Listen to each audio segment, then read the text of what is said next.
More showers and storms possible tonight. Tomorrow, a high of 90. Heat index over 100 with a slight chance for storms again tomorrow. It's 6:30. Marketplace is supported by Progressive Insurance, with insurance for cars, home, boat, motorcycles, RVs, and commercial vehicles at 1-800-PROGRESSIVE and Progressive.com. The episode in which it becomes crystal clear that foreign policy is the economy by other means. From American Public Media, this is Marketplace. It's supposed to be like a really bad storm today, so... Marketplace is supported by National Jewish Health in Denver, recognized by U.S. News and World Report for research and treatment of respiratory and related illnesses. More at njhealth.org.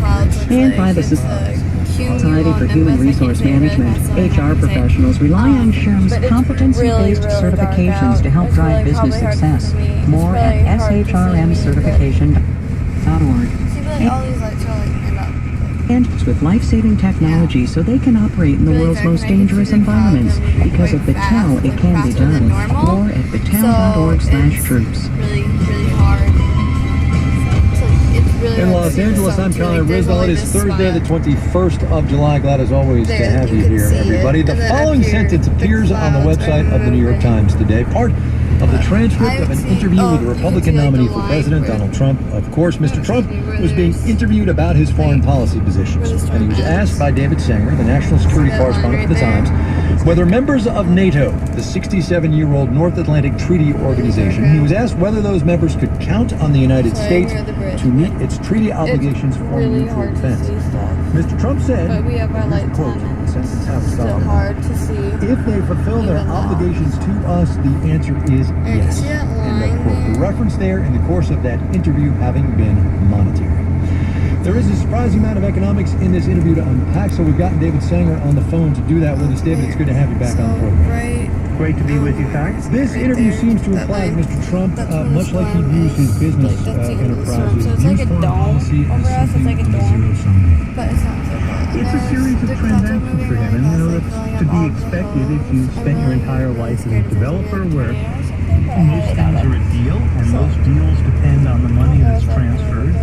And he said, you know, why would we spend the money on troops if we're running trade deficits with these kinds of countries? So, you know, the traditional thing that one would expect to hear in the foreign policy world, which is that we have our own national interests in wanting to keep peace in the world, have troops forward deployed, have the influence that comes with that, it does not seem to rank with him. He basically says, you know, that's nice, but we can't lose money doing it. There were also several passages talking about foreign policy as an instrument of economic strength, like trade alliances, about having access to markets. Again, there, Mr. Trump is, what have you done for me lately? Well, what he is tell me how this affects my bottom line. So he said, for example, that if he couldn't renegotiate NAFTA to his satisfaction, he would get out of it in a split second. Well, that has significant repercussions with Mexico, of course, but as a third member of NAFTA as well, it's Canada, one of our largest trading partners and certainly one of our key military allies. He also said at one point, when talking about negotiations and, in essence, letting the other side know you're serious, he said, you've got to be willing to walk. So he's made this argument to me before in the context of the Iran negotiations. He has said in that case that he would have walked out of the negotiations several times.